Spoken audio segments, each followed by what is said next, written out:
How did your company prepare for or react to this time of change and uncertainty as it relates to employer brand and messaging? Tony, I'd love for you to kick us off on this one.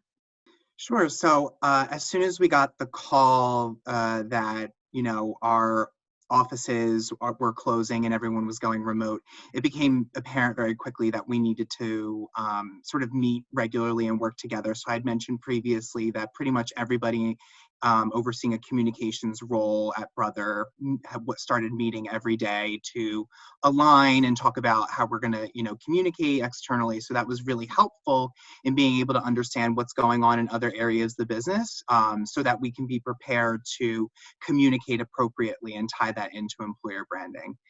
We also increased our communications and posts on LinkedIn. So I oversee our corporate LinkedIn channel. April was the busiest month in terms of posting on LinkedIn that we've ever had in the 5 years that I've been at Brother. So it was really important for us to sort of showcase that we're, really truly Brother at your side, that it's in our logo, and that we're taking care of not only our employees internally, but also our customers as well, and making sure that everyone is safe and healthy and that we're doing the best that we can given this situation. Great. JD, what about you? Yeah, I mean, as far as preparation for this, I don't think that this is something that anybody goes to school for, to figure out how a business navigates through a crisis like this. And I think our leadership team did a really fantastic job of guiding and advising the business, making the necessary adjustments. One of the observations that we had along the way, we're in hyper growth mode right now, opening, building on our business about 20% to 25% year over year. And when you're in that type of growth mode, the infrastructure that we've built to support that growth actually was very beneficial for us to be able to respond in the midst of the crisis, and to be able to directly support our restaurants, support our crew members and our communities, and make those necessary adjustments. Yeah. Yeah, that's interesting because, right now, I mean, obviously we are in a crisis moment. That's the best way to describe it. And so it feels like a lot of the communications are similar to a PR type of communication. But for me, at least, and from what I've seen with our clients, the interesting thing is that it is a crisis situation, but it's not as a result of something the business has done. We're all kind of in a mutual crisis right now. And so finding that way to talk about it as it relates specifically to their individual companies is an interesting opportunity, at the very least. It's sort of an interesting challenge.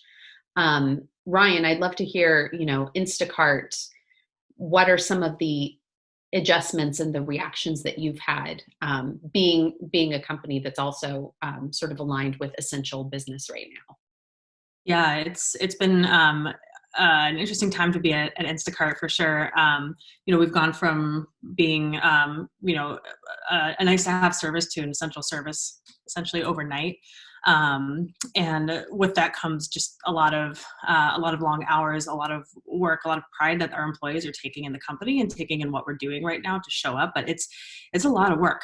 Our service wasn't intended to grow this much in 5 weeks. It's what we were kind of planning on in the next 5 years. And so that type of growth is not, it's great, but it's not, we got to be able to build to keep up with it. So for us, it's been really important to take that employee pride and that excitement and help keep our employees as informed as possible with every step of the way that we're going. So one of the benefits of where I sit on the comms team. And so my colleague, under Martha Riggins, who's my boss, is internal comms and employer branding. And so we work really closely together to make sure that what we're saying externally matches what we're saying internally, to make sure our employees have like all the right messaging, they know what to say, when to say it, that we're being transparent with everyone, and just making sure that people stay informed and aware of what we're doing and why, internally and externally. So that's the biggest piece for us right now is just making sure that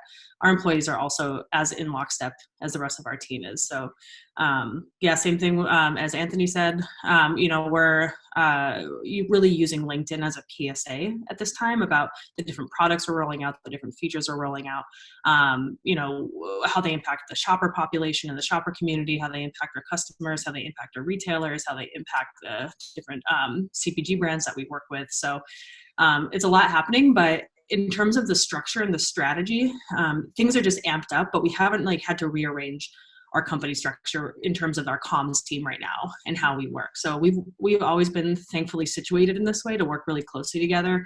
And again, one of the benefits of being on the comms team as an employer branding professional, there's pros and cons no matter where you sit. But I'd say being in a time like this, it's definitely beneficial being on the comms team. Yeah, I would imagine. And, it's interesting. I like sort of what you referenced in terms of what we think of as the two sides of employer branding. You have the external piece and then you have the internal piece, and that you can't really forget about that internal piece because your employees are really needing you right now too. And they need to feel secure and feel like that message is getting across to them as well. Exactly. That's great. Heidi, from a Glassdoor perspective, what kind of reactions have you seen from employers kind of across the board in terms of their messaging, or how has that shifted maybe when it's come to the reviews that they're seeing on Glassdoor, the conversations that are happening there? Yeah, I mean, Glassdoor, we quickly reacted, given employers' needs to clearly and concisely communicate with their employees as well as their candidates and pipeline. Glassdoor quickly created some product enhancements so that companies can communicate. So we've added the ability for companies to mark themselves as hiring or having a hiring surge, as well as when they're doing company updates and pushing out information that's COVID related, giving them the ability to mark those company updates as COVID related so that their followers can clearly see that. So, that is something that, we've done to help communicate that information that they're, trying to get out quickly to each of their employees in their pipeline. And yeah, we've definitely seen a change overall in the reviews and what people are talking about in the reviews on Glassdoor, and searching and talking about layoffs and things like that. We've seen a 73% increase in the reviews on Glassdoor mentioning, staff reduction and layoffs.